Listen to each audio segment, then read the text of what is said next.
Ready student? Today we are going to read about the positive and normative economics. So macroeconomics has three major objectives. First one is production of maximum number of goods and services to fulfill the requirements of the citizen of the country. That is high level of national production and making a rapid increase in it. Second, creating maximum opportunities of employment in the country and establishing a high level of employment and reducing involuntary unemployment. And third, maintaining price stability. That is, entire price level should be either remain unchanged or it should increase at an extremely slow rate.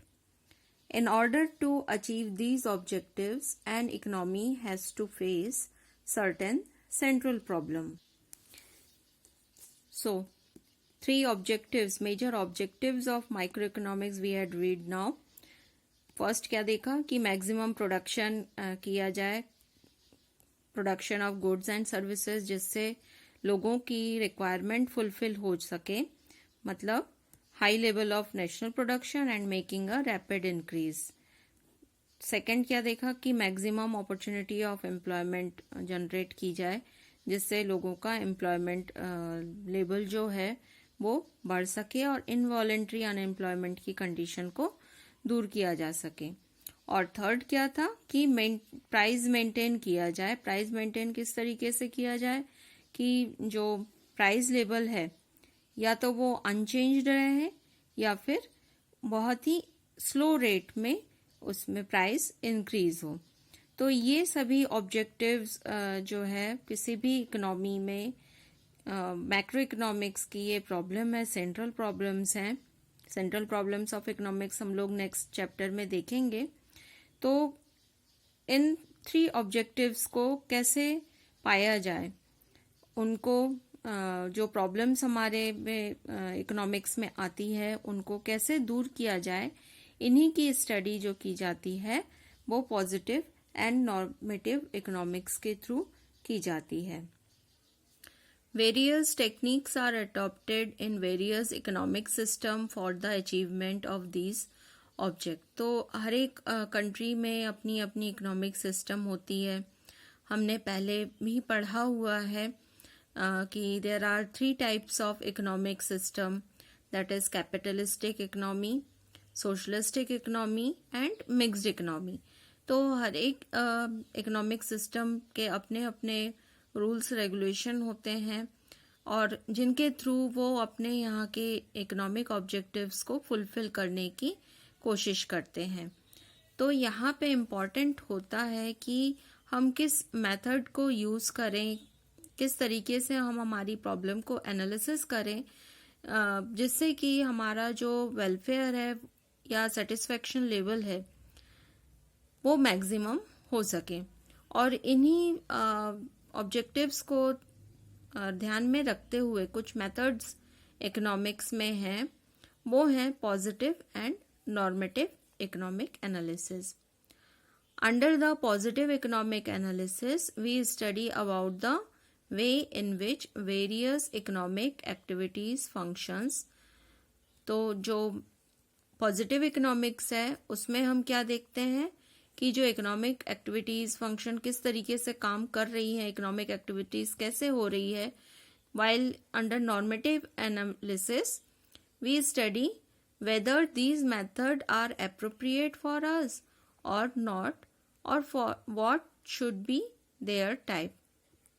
जबकि normative economic analysis में हम किस चीज की study करते हैं कि ये हमारे लिए एप्रोप्रिएट होंगे, कौन से मेथड हमारे लिए एप्रोप्रिएट हैं या नहीं है, क्या प्रॉब्लम है, उनको हम कैसे दूर करें, इनके बारे में हम लोग स्टडी करते हैं. तो जो मैक्रो इकोनॉमिक्स के डिफरेंट प्रॉब्लम्स हैं और उनके जो ऑब्जेक्टिव्स हैं जो हम लोगों ने अभी पढ़े, उनको कैसे सॉर्ट आउट किया जाए, वो इन टू टेक्निक्स के थ्रू सॉर्ट आउट हो सकते हैं. That one is positive economics and normative economics. we'll discuss about the positive economics. Positive economic express the actual condition of an economic problem, that is, how do the procedure function, but it does not provide any advice on how solve this problem. That is, it only establish the relation between the cause and effect of the problem. In other words, it is related only to what is. That is, it tells only about the actual position. It is not related to what ought to be. That is, it is not related to the merits and demerits or favorability or perversity of the method. तो positive economics में actual condition, economic जो problem होती हैं, how to produce, what to produce, to whom to produce, तो ये सारे economic problem के बारे में एक्चुअल कंडीशन उस बताता है, जबकि इसमें किसी भी तरह की एडवाइस नहीं दी जाती है कि कोई प्रॉब्लम है तो उसको कैसे सॉल्व करें. तो वो रिलेट करता है केवल व्हाट इज द कंडीशन, लेकिन ये बिल्कुल नहीं बताता कि हमें क्या, किसी कंडीशन में कोई परेशानी आने में हमें किस तरीके से उसको सॉर्ट आउट करना है. तो पॉजिटिव इकोनॉमिक्स क्या बताता है? Actual condition of economic problem. While in normative economics, it is related to what ought to be. That is, analysis of what ought to be is done under this. In this manner, normative economic analysis the merits and demerits or favorability of perversity of economic activities and tells about their relevance. So, normative economic के through क्या आ जाता है कि कोई अगर problem है, कोई economic problem है, तो उसको कैसे दूर करना है, क्या करना चाहिए, इसके बारे में हमें बता देता है. There is dispute between economist regarding whether the economic analysis should be positive और normative. Ancient Anglo economic believe that economic is a pure science or positive economic analysis. On the contrary, economists of German origin considered economics is to be normative science. Marshall also had recognized the normative thought of economics, and this dispute had broadly came to an end at that time. But Robbins gave a rebirth to this dispute and said that the function of an economist is only to explore or explain and not to support or criticize. तो कई economist ने कई तरीके से बात की हुई है कि हमें पॉजिटिव इकोनॉमिक्स को अडॉप्ट करना चाहिए या नॉर्मेटिव इकोनॉमिक्स को अडॉप्ट करना चाहिए, लेकिन यहाँ पे कुछ फेवर्स और आर्ग्यूमेंट्स दिए हैं अगेंस्ट में. उनको हम स्टडी करके पता लगा सकते हैं कि हमें किस तरीके से हमारे ऑब्जेक्टिव्स को गेन करना है इकोनॉमिक एक्टिविटीज के दौरान. So first is arguments in favour of positive economics और arguments against normative economics. So first is logical basis of economics. In fact, economics is also a science, so just like other science, logic is the basis of economic also. If we recognize its normative form, then it will be based on emotions. Therefore, the scientific approach to economics will gain momentum only when it is recognized as positive science and it's keep away from the conflicts of favorability or perversity or ideals. तो जो बोलते हैं, जो लोग positive economics के favour में हैं, वो क्या बोलते हैं कि इसका जो बेसिक है ये लॉजिकल बेसिस पे है. क्योंकि हम लोगों ने क्या पढ़ा अभी कि पॉजिटिव इकोनॉमिक्स क्या है, कि इकोनॉमिक प्रॉब्लम है तो क्यों है, ये किसी भी तरह की एडवाइस प्रोवाइड नहीं करता है. जो एडवाइस प्रोवाइड करता है वो कौन सा इकोनॉमिक्स करता है, नॉर्मेटिव इकोनॉमिक्स करता है। तो इस तरीके से जो पॉजिटिव इकोनॉमिक्स है वो एक साइंटिफिक अप्रोच टू इकोनॉमिक्स बताया गया है।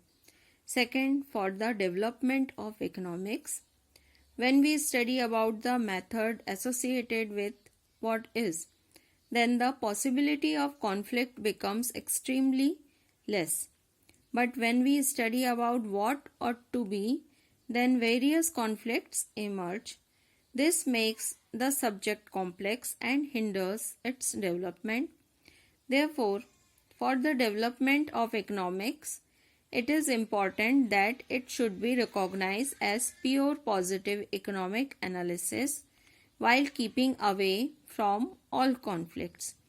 तो पॉजिटिव इकोनॉमिक्स के थ्रू क्या हो रहा है कि मेथड किससे रिलेटेड कर रहा है, व्हाट इज से। ये किससे रिलेटेड नहीं कर रहा है, व्हाट ऑट टू बी से, क्योंकि हम किसी को अब एडवाइस देने लगेंगे तो कई तरह के कॉन्फ्लिक्ट्स जो हैं वो जन्म ले लेती हैं।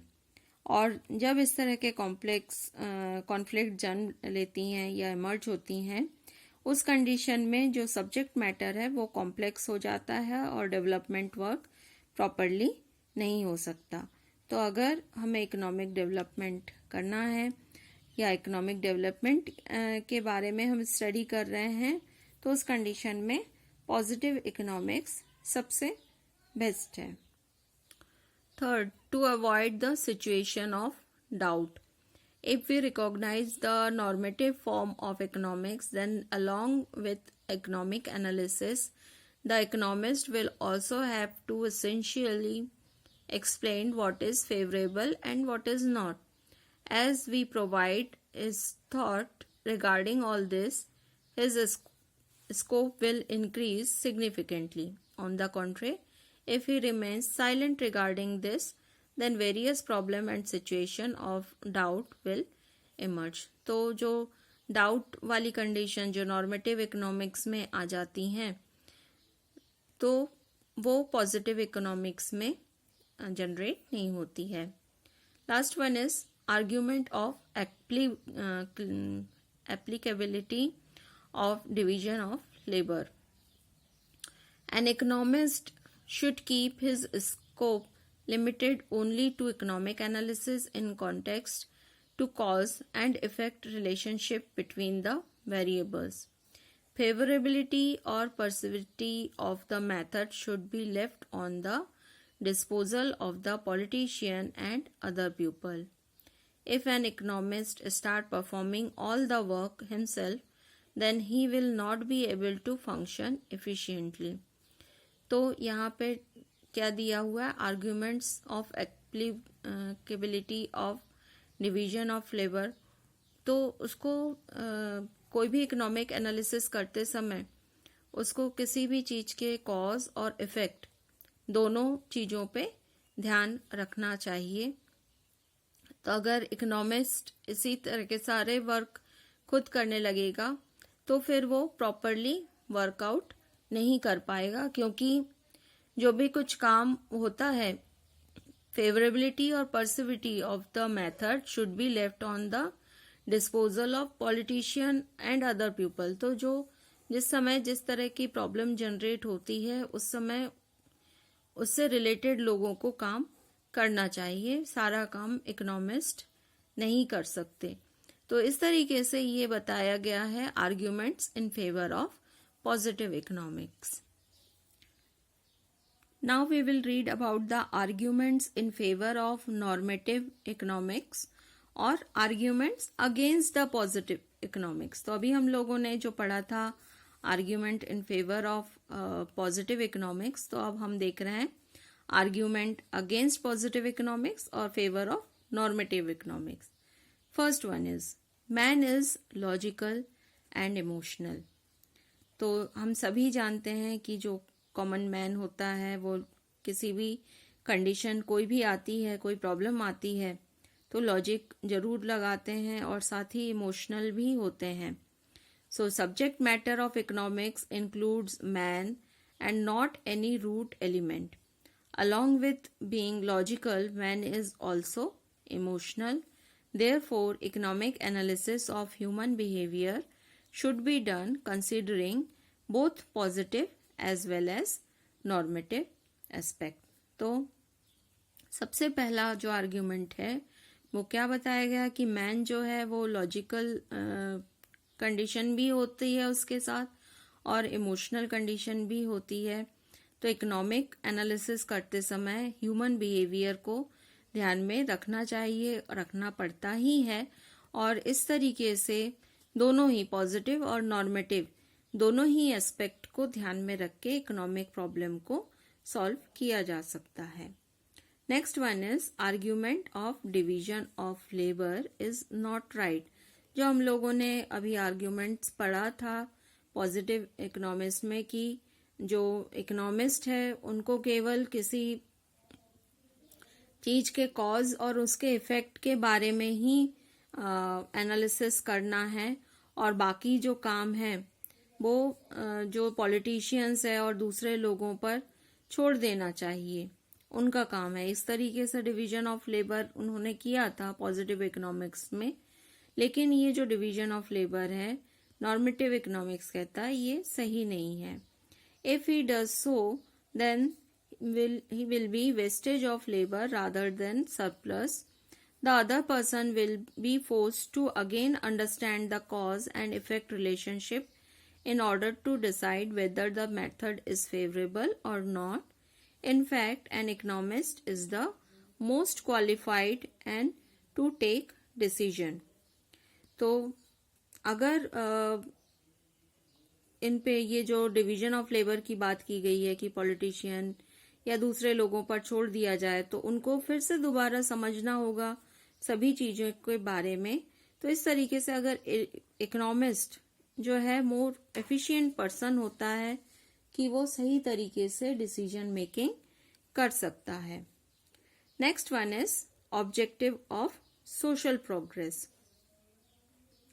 If an economist has to function with the objective of increase in social welfare, then he will be have to take the support of normative aspect. As economist, he is a social science, so it is essential that the favorability or passivity of a method should be decided with the viewpoint of increase in social welfare. Along with this, policies and recommendation to solve the social problem should also be presented, otherwise economics will become a boring subject. तो social progress की बात की गई है. यहाँ पे बताया गया था कि इकोनॉमिक्स क्योंकि सोशल साइंस है और इस कंडीशन में हमें कई सारी बातों का ध्यान रखना पड़ता है और इस तरीके से ये जरूरी है कि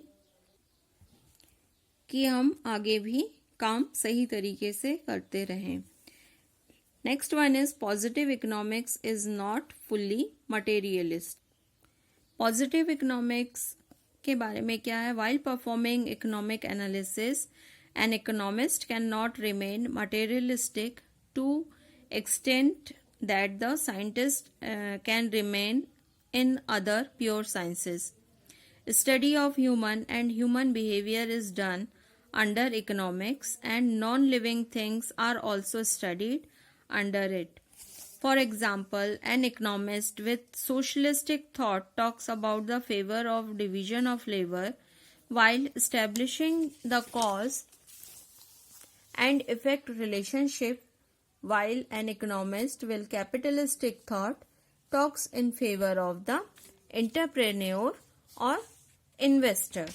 तो इस तरीके से पॉजिटिव इकोनॉमिक्स जो है वो पूरी तरह से मटेरियलिस्टिक नहीं है, लेकिन जब भी हम ह्यूमन और ह्यूमन बिहेवियर की बात करते हैं तो बातें उस समय लिविंग और नॉन लिविंग थिंग दोनों ही चीजों के बारे में आ जाती है. इस तरीके से नॉर्मेटिव इकोनॉमिक्स में एक सही वे दिया जाता है कि किस तरीके से हम किसी काम को करें. Last one is use of economic planning. So use of economic planning is on a continuous rise in modern times, which proves the importance of normative aspect of analysis. तो इस तरीके से हम लोग एक कंक्लूजन देखते हैं पॉजिटिव और नॉर्मेटिव इकोनॉमिक्स में कि दोनों एक दूसरे के कॉन्ट्रे नहीं है, अपोज नहीं करते, but these are very closely related to each other. तो अगर एक इकोनॉमिस्ट किसी भी प्रॉब्लम को सॉर्ट आउट करना चाहता है तो उस कंडीशन में किसी एक तरह के इकोनॉमिस्ट के थ्रू वो प्रॉब्लम को सॉर्ट आउट नहीं कर पाएगा, बल्कि जो दोनों ही एस्पेक्ट्स हैं पॉजिटिव और नॉर्मेटिव, दोनों ही एस्पेक्ट के थ्रू ही वो प्रॉपरली वर्क कर पाएगा. So it is not possible for an economist to fully ignore one aspect and think only about the other. Therefore, economics is the both positive as well as normative science.